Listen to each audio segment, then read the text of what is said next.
Krishna, Krishna, Krishna, Hare Hare, Hare Rama, Hare Rama, Rama, Hare Hare. Everyone. Hare Krishna, Hare Krishna, Krishna Krishna, Hare Hare, Hare Rama,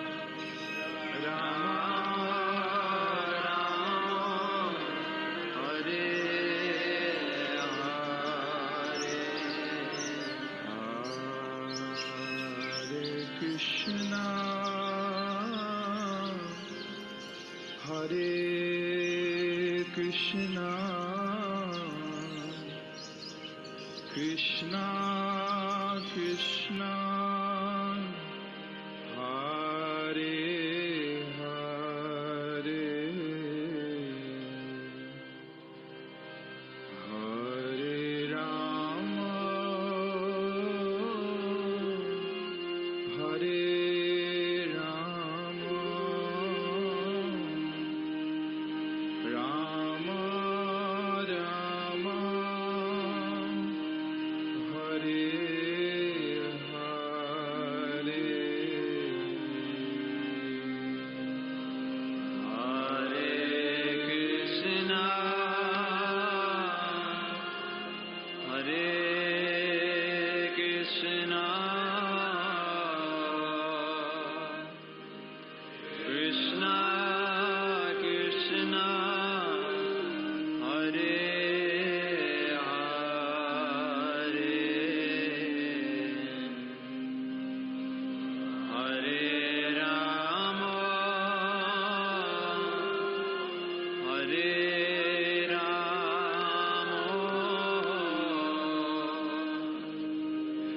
Rama, Rama Rama, Hare Rama. Everyone together. Hare Krishna, Hare Krishna, Krishna Krishna, Hare Hare, Hare Rama, Hare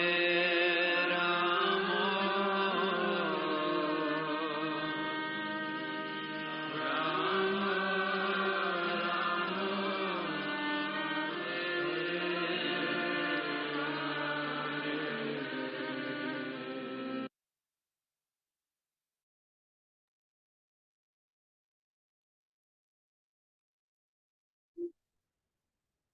Rama So this is a place where pastimes took place of Lord Krishna killing the demon Shankachuda. And what you will hear now is actually a compilation of pastimes heard in Srimad Bhagavatam, in Gopal Champu, and in Lalita Madhava.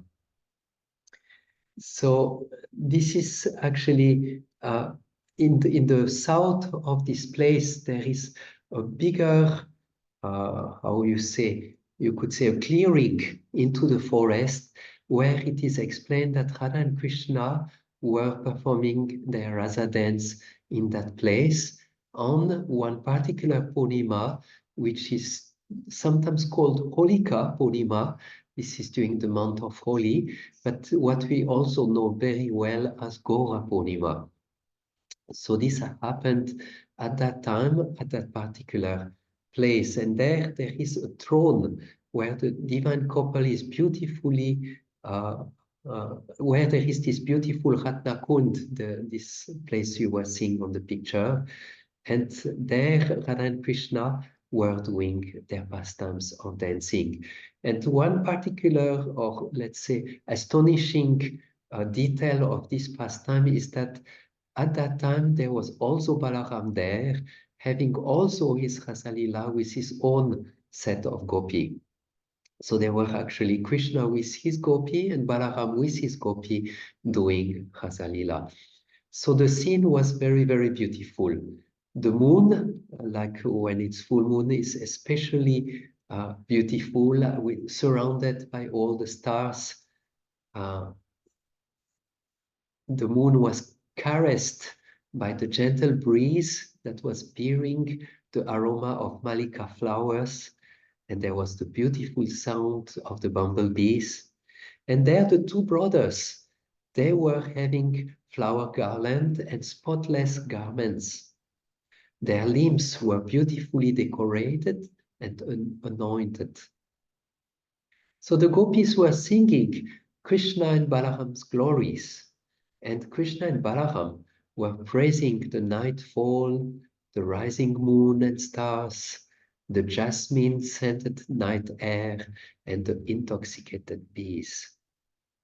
Now this singing was just so divine that it brought undescribable happiness to the ears and mind and hearts of all living beings. And it was just so beautiful that the gopis forgot themselves and they could not even feel that their fine garments were becoming loose and their hair and garlands were disheveled. Krishna, Balaram, and the gopis were intoxicated with those loving exchange. But suddenly, from the north, Shankachuda approached. He was a guard of Kuvera, but had been condemned. He was very lusty and decided to kidnap the gopis. Some mentioned that actually this demon had been sent by Kamsa, but usually Kamsa will send demon to kill Krishna. But this time Kamsa sent Shankachuda to kidnap Radharani because he had heard how beautiful she was and he wanted her to become his wife. So when Shankachuda saw Radharani and all the other beautiful gopis, he thought, okay, I will take Radharani for Kamsa and I will keep all the other gopis for me.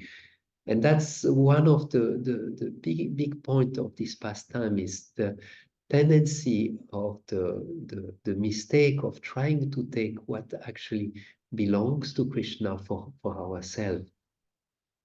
So so Shankachuda arrived, he was lurking around in the dusk and was observing Krishna and Radharani and Balaram dancing. And then Radha and Krishna sat on a beautiful asana. And there they started to exchange and discuss and have conversation. And at that time, Mukara happened, came there. Mukara is the grandmother of Radharani, and she was looking for Radharani. Where are you, Radha, Radha, Radha? Now, when Krishna heard the voice of Mukara, he immediately went to hide himself on a tree. And when Mukara came, she said, oh, the smell here is too intense. Krishna must have been here. Where is this rascal Krishna? He should not be trying to enjoy with Radharani. And she started to look all around, and Krishna was hiding, and he thought, hopefully she will not find me. But then suddenly she said, oh, he's here. But he looks so ugly. He looks like a demon. And the other gopi said, come on, old mother, you don't see so well. This is not Krishna, this is a demon. and they all started to run away. And the demon understood, okay, now Krishna is away, now it's my chance to kidnap the gopis and Radharani. So he took actually a big stick, and he brandished the stick all around and chased actually the gopis away from Krishna as with the speed of a swift river. The coward themselves had no other shelter than calling Krishna, Rama. Shankachuda scared the gopi with his great speed, ugly form, and frightening sound. But the two brothers urgently replied, "Do not fear," and ran after the demon. The brother uprooted two big salad trees and ran after the demon, brandishing their weapon. When Sankachuda saw Krishna and Balaram coming toward him like the personified force of time and death, he was filled with fear. Confused, he abandoned the gopis and fled for his life. The peacock feather of Krishna's head started to dance as Krishna threw the salad tree to Sankachuda. Actually, it is said that Krishna did not want to kill Shankachuda by throwing the tree on Shankachuda, because Krishna was interested of the very beautiful Shyamantaka jewel that was on the head of Shankachuda. And if he would kill Shankachuda before taking the jewel, he would have to take the jewel and touch a dead body. So he did not want that, but still he threw the salad tree to give some further fear to Shankachuda. And then, oh, yeah, sorry. So, my nose came totally. Okay, so confused, Shankachuda abandoned the gopi and fled for his life. And then Balaram stayed with the gopi to protect them and console them. And Krishna went actually to take care of this demon. He came actually close to the demon, and playfully he ran here and there around the demon, making him dizzy. Then Krishna grabbed Shankachuda like Nishingadev grabbed Hiranyakashipu, and with his lotus hand punched Shankachuda's head, and the jewel fell down. He said that the Devatas were there observing the scene, and they say, "Oh, Yaksha," they spoke to Shankachuda that just left his body. "Oh, Yaksha, you have taken unlimited jewel like gopis, but now your own jewel is taken away.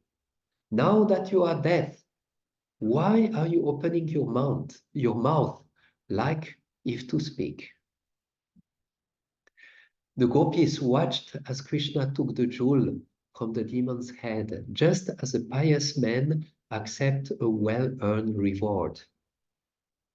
Krishna rose to his feet, straightened his clothes, polished the Shyamataka jewel by rubbing it on his clothes, and humbly offered the jewel to Balaram, just as a vassal would offer tax to a king. And we know that Balaram understood that the desire of Krishna was to give the Shyamantaka jewel to Radharani, but he did not want other gopis to become envious. So therefore he gave to Balaram. Balaram gave it to Madhumangal, and the next morning, during the breakfast, Madhumangal came and offered the Shyamantaka jewel to Srimati Radharani. And there is actually a very beautiful verse that was written by Raghunathas Goswami. Maybe we could ask Purnamasi if you would like to read the verse.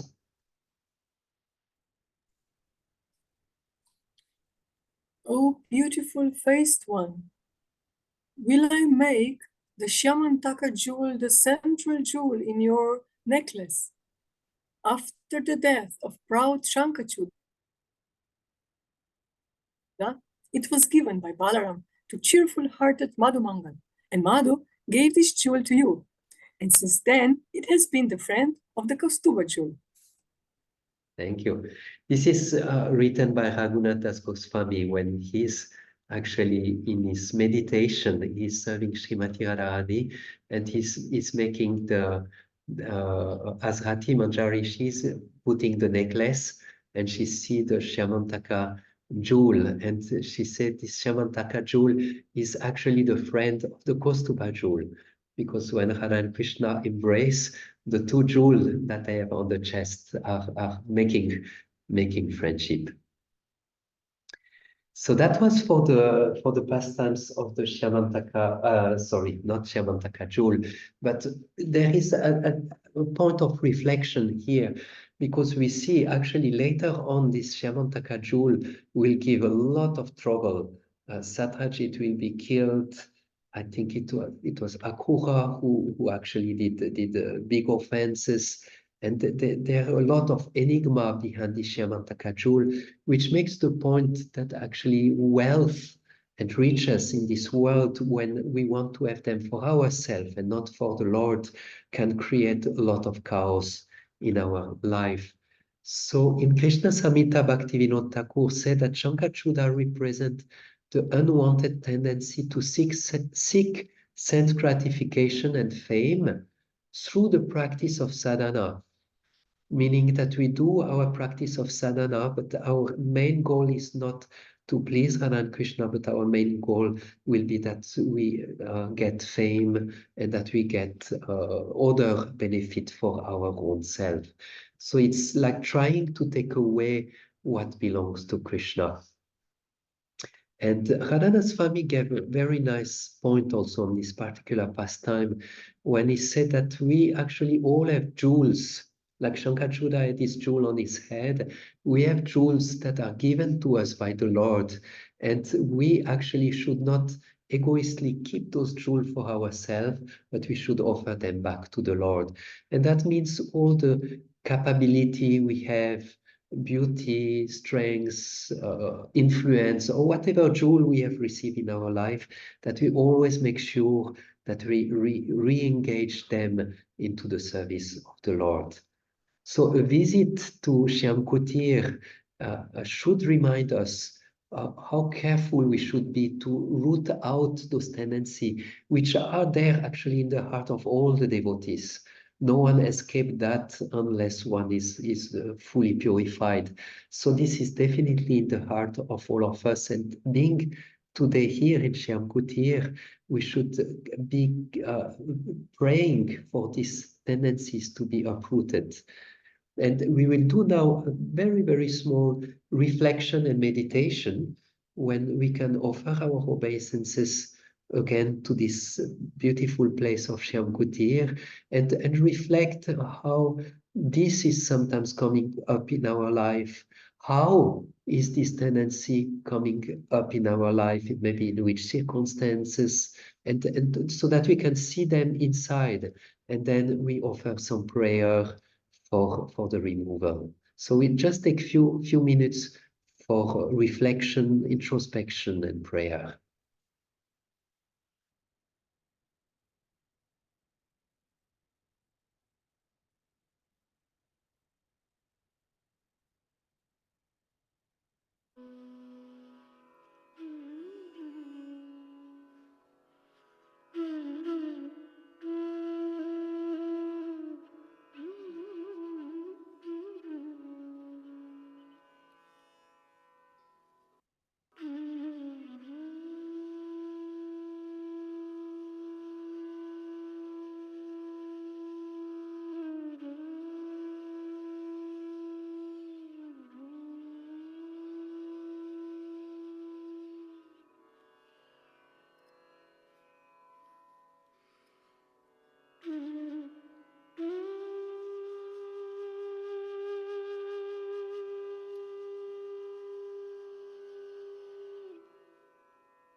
So we will now move a little bit further on our journey. We will go to Valakund, which is actually also a beautiful place where this is like a small Govardhan hill that is on Govardhan Hill that you can just turn around in a few 2 minutes or something like this. And there actually we went there on the Ekadashi, and there was a beautiful worship done by the Brishbasis. This is like one of the main Shila that is worshipped, and Vejayanti could take a very nice video of Brishbasi doing the worship of the image. Radhesham.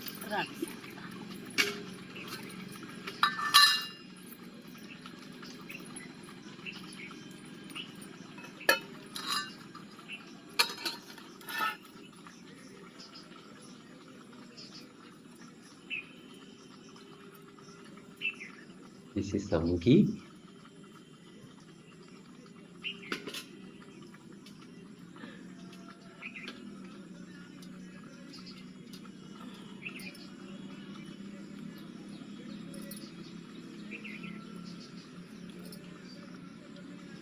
This is something like halava, like some sweet.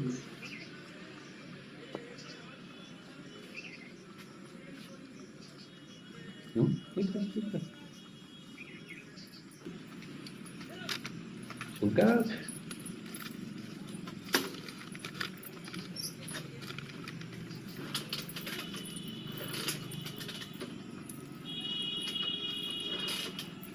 The dogs are very happy. They are just waiting that everything is slowing down. They are surviving practically on a thermometer of beauty light. They were slowing down on the rocks, and the dogs, there were 5-6 dogs, they were all very happy and they were drinking. And with the bus, they come to the water, they bring also biscuits for the dogs. And now is the massage.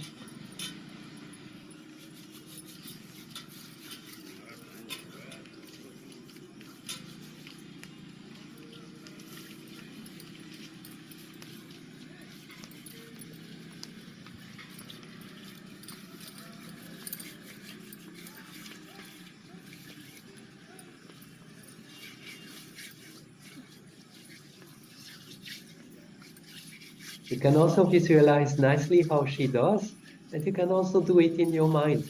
After the session, you can sit in front and just do it in your mind. Because you can see it, so it comes, the picture is there, and then it's actually easier to do it on your own in the mind. So very close to this place is Valakund.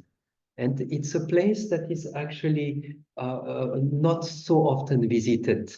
And it's a place where you can easily do some service because it's not well kept. So one can easily actually pick up the garbage and do some service in this place. So here is actually this beautiful kund. And Govala means cowboy. And this is a favorite resting place for Krishna's cowboy friends. They come here to take their lunch, but also sometimes their late morning snack. And the boys, they will actually let the calf graze on the soft grass of Govardhan Hill, and they will sit on the ground here with Krishna and take their lunch. And Krishna would again be placed in the center, which is again a little the theme of today's session, that everything should be there for Krishna's pleasure. And that's another beautiful picture of the Kund. And here there is another beautiful quote. This is from Srimad Bhagavatam, and maybe Ayatakshi, if you could read.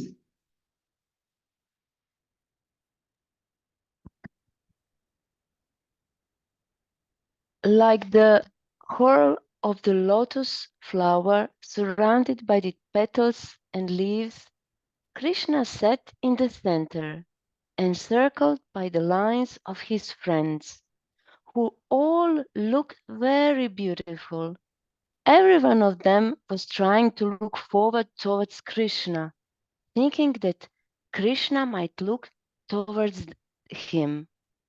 It is the way they all enjoyed their lunch in the forest. Thank you. And you have this beautiful picture showing us how beautiful it must be to be there with Krishna exchanging the lunch. So it is explained that some of the boys, they were using rocks as plates. Some they were using flowers or bark of trees. Some they were using their baskets, and some even use fruits or benches of leaves. All the cowboys enjoy their lunch with their hero, Krishna, freely sharing with one another the variety of tastes found in the various preparation they bring from home. So the boy will taste one another's lunch and they will joke and laugh. Krishna was sitting with his flute tucked into his right side of his shash and his horn and co-driving stick in the left. In his hand, he held a mixture of yogurt, rice, and piece of fruits between his fingers. And I found that actually in one lecture of Shrutakirti, actually it's mentioned by Shivaram Swami in Navavraj Mahima, that Srila Prabhupada once was receiving a massage in the evening, and he started to speak of this pastime of Krishna eating with the boys.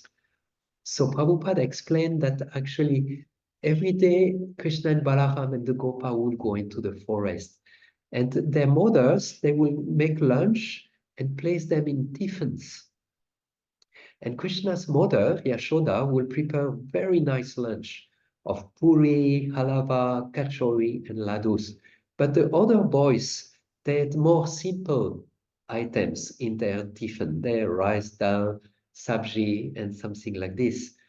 So sometimes one of the cowboy will steal Krishna's lunch pack because they knew it's much better things inside our own tiffins, and then they would begin throwing Krishna's tiffin around, and the boy will play keep away the tiffin from Krishna, and they will laugh and joke.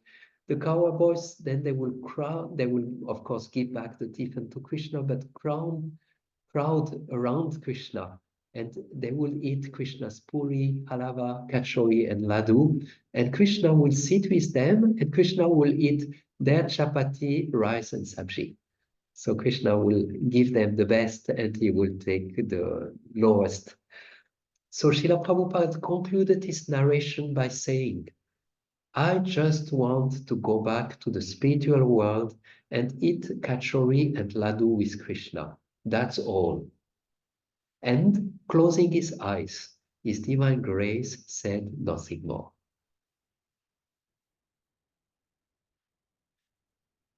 So this is what happened here in Kuala. And now for the last part of today's session, we come back to Shyama Kutir, where there was another very special pastime that took place, and there we will ask Vraja to be reading or telling the pastime. Yes. Let me just put background music. And here we will, after this pastime, we will have a meditation.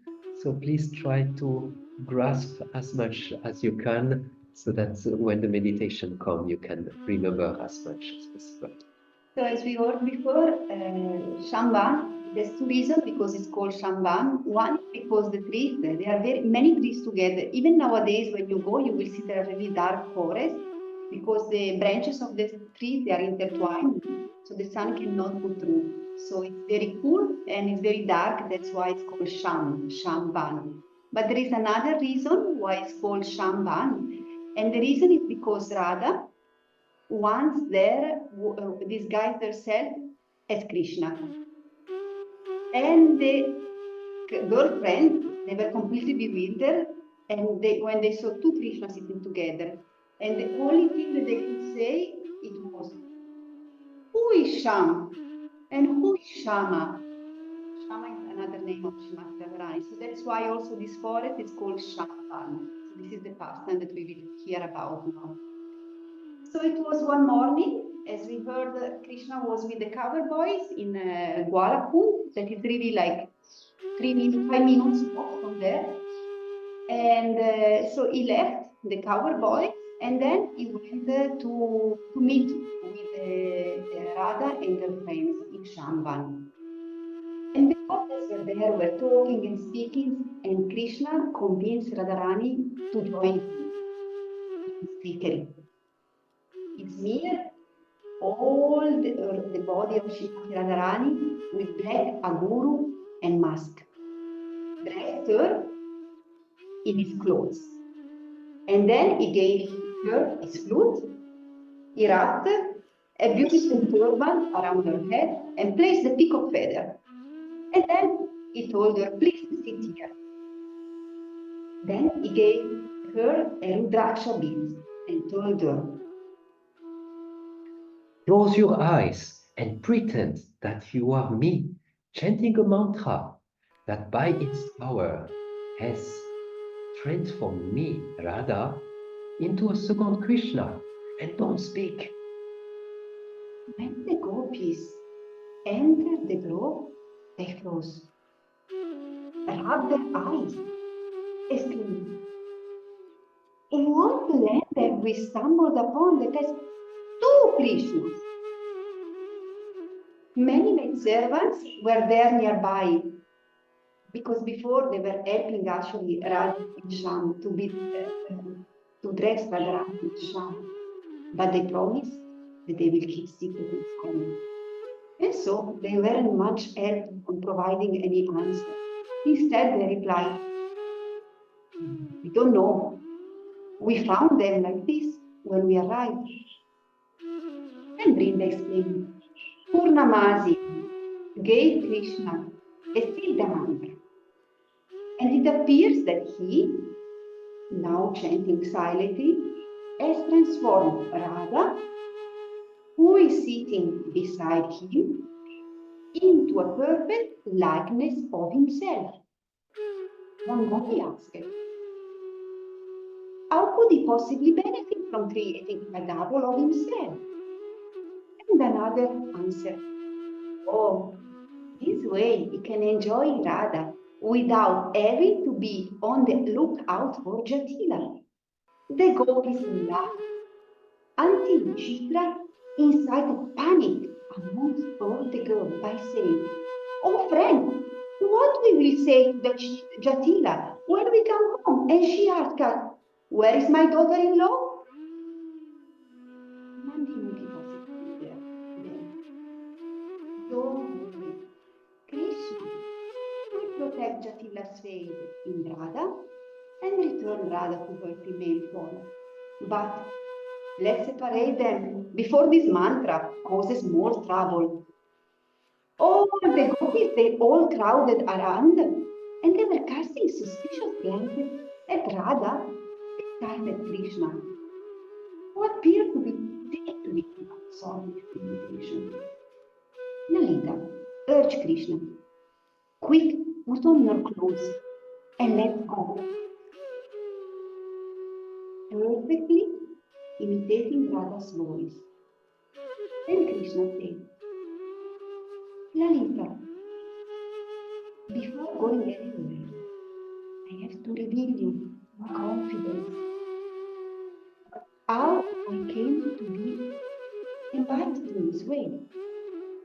When the gopis heard Krishna speaking in Radha's voice, they were convinced that he was she. But still they wondered why Radha resembled Krishna in every way. And yet her voice remained the same. Oh friends, Krishna said in Radha's voice, Krishna hypnotized me. I can't say exactly what he did. But when I came back to my consciousness, he was pouring some mystically empowered water all over me. As he did so, my body became like this. Only because the water did not enter my mouth did my voice remain unchanged. But Krishna stopped. The gopis, they all leaned forward to hear more clearly.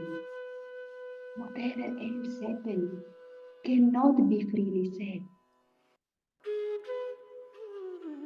But I cannot keep it to myself. I will tell each of you, one by one, in another solitary puja. I am afraid I cannot do so in front of everyone together. The gopis became very curious, and as Krishna was able to lead Lalita in a secluded grove nearby, he sat down on a flower couch and petted just next to him, so that Lalita would sit there. When Lalita sat down, then Krishna put his arm around her and kissed her. Lalita was confused, pulled it away, saying, Radha, what are you doing? And Krishna replied, this is the secret that I have to tell you. To Lalita further dismay, Krishna then began to speak in his own voice, and he behaved as freely with Lalita as he wished, enriching their loving exchanges with laughter and astonishment. Thereafter, promised to keep confidence, then Lalita left the Kunj. She came back where all the other gopis were and told to Vishaka, oh friend, you won't believe it. Go in right away and ask Radha what happened to her. Like Lalita before her and all other coward girls after her. Vishaka was first shocked by Krishna's advances, but finally surrendered to the occasion. And when all the gopis again they meet together, they were unable to restrain their laughter. They embraced one another and then, holding hands, returned to Radha.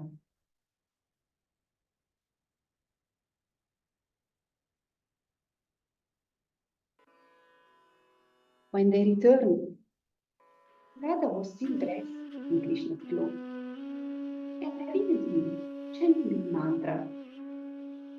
Radha neither looked up at her friends nor said a word to them.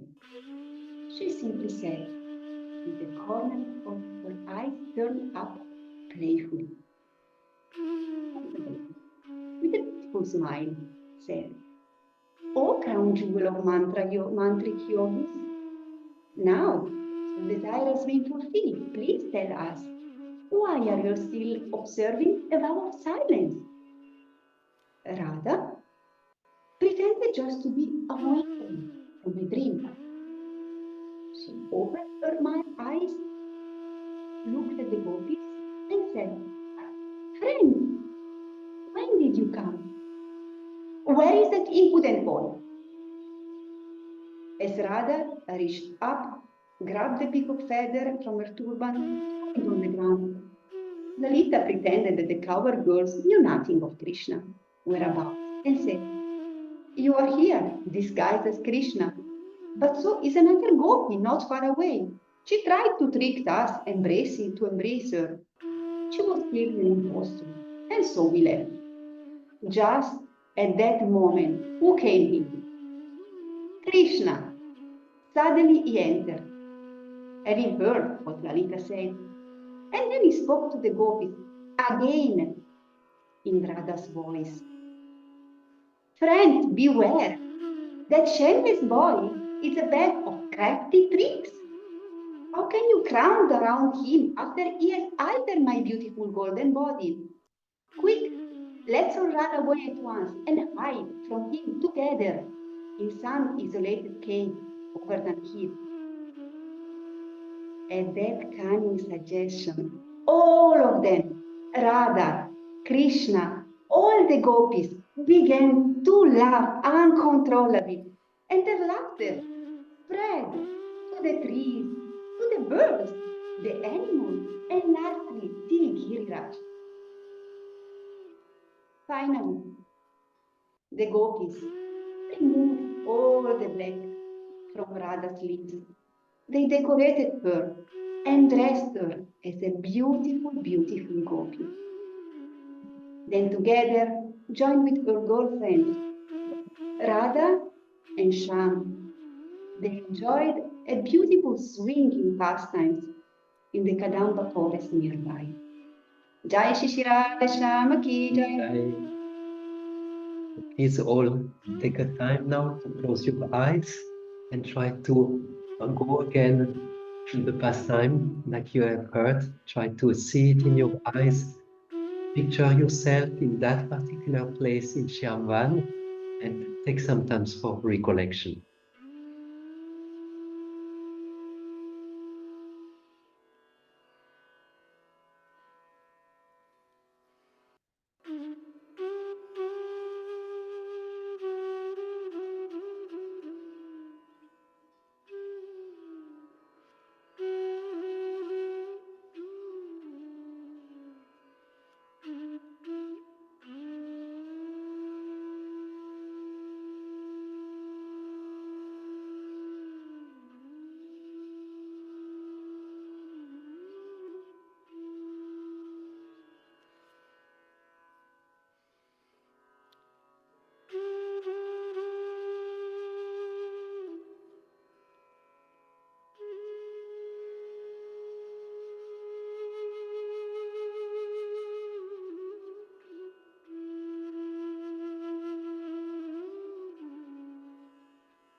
Hare Krishna. We are very thankful for being part of the group and being there to accept our small service, our small offering. We hope it was enlivening and that consciousness was able to be in Braj and live in Braj, and that today or next days some image will keep flying and some thoughts might keep coming. And this is a very beautiful place we were seeing today. And it's interesting because there are so many places around Govardhan that we never usually take time to sit and be. Usually we do a Govardhan Parikram, and because of the Govardhan Parikram, we don't have much time to stop in many places. But those places are actually they are jewels. They are very, very beautiful to be there and sit there and meditate on the pastimes. So thank you for joining, and may Braj keep living in our hearts. And Krishna willing, in 2 weeks, we will continue a little further on the side of Giriraj Govardhan. Thank you for your participation. Yeah, you can speak also. Yes. Vajanti asked, I think it's nice that we have a little sharing. I mean, you are all senior devotees, and if you want to share a little bit, also you can also give feedbacks. I mean, if you can do it a little bit better, or this or that, or the sound was good, but I think it's good that we have a little sharing at the end. But we don't want also to force you if you are shy or like this. But I see Purnamasi Mataji is already unmuted. So maybe Purnamasi Mataji, you like to share something with us. I just wanted to say thank you at the end. And Yeah, very beautiful. Thank you, thank you. Thank you for allowing me to be a part of this group. And I just wanted to have a reflection on the Shyamban. We somehow had the opportunity to be there the last visit at Govardhan, and it was interesting. It was guarded by many monkeys. When we were entering, there were like 100. It was a big group of monkeys, and we were just a few ladies who wanted to come there. And then just a man came with a stick, and he just went, and we went behind him. And I thought, like, we cannot enter these places without a good guide, spiritual guide. So thank you for allowing us to enter. Thank you. I see Aman. Hare Krishna, Pranam Prabhuji. So I just want to thank you for the wonderful session. To you and Mataji, thank you very much. Thank you for the wonderful session. So just wanted to share that I am in Govardhan. So want to share some visual of the Govardhans with you. So just give me a minute. Yeah. Wow. Hare Krishna. Stop! Don't go further, huh? There is Giriraj Maharaj. At the end, one can see Giriraj. Yeah. Thank you, Aman. It's very kind of you to give us darshan of Giriraj. Thank you. I was also, for me, Shyamban is a place where the first time I did my the first Govardhan Parikram I did, the devotee that took me in Shyamban, and he told me this is a very special place because here Radha and Krishna are always coming and they are always there.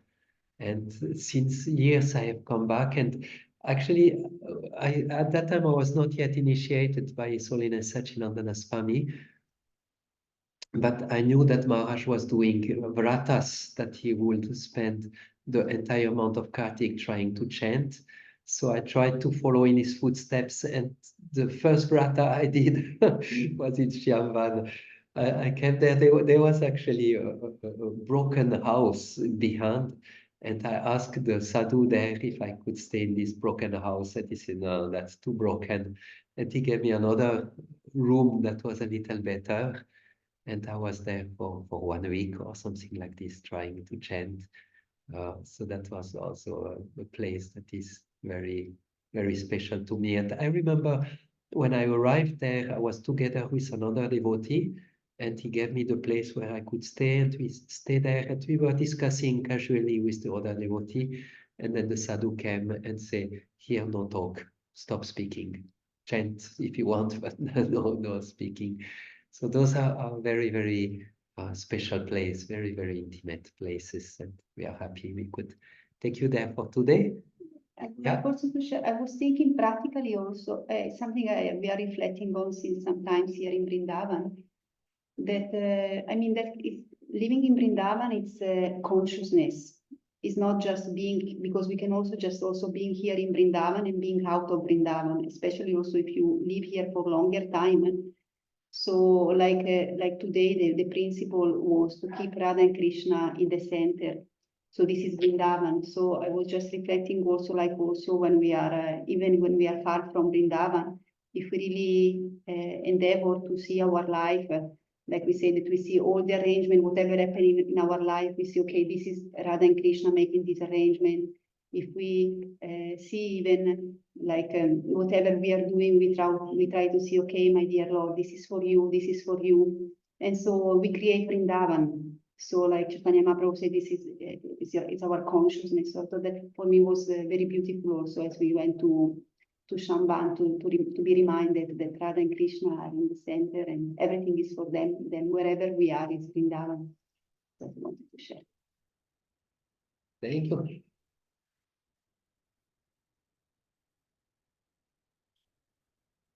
So we wish you a wonderful time, a wonderful Kartik also that is starting, and we can see each other in 2 weeks for another Living in Braj session. Jai Jai Shri Radhe. Shyam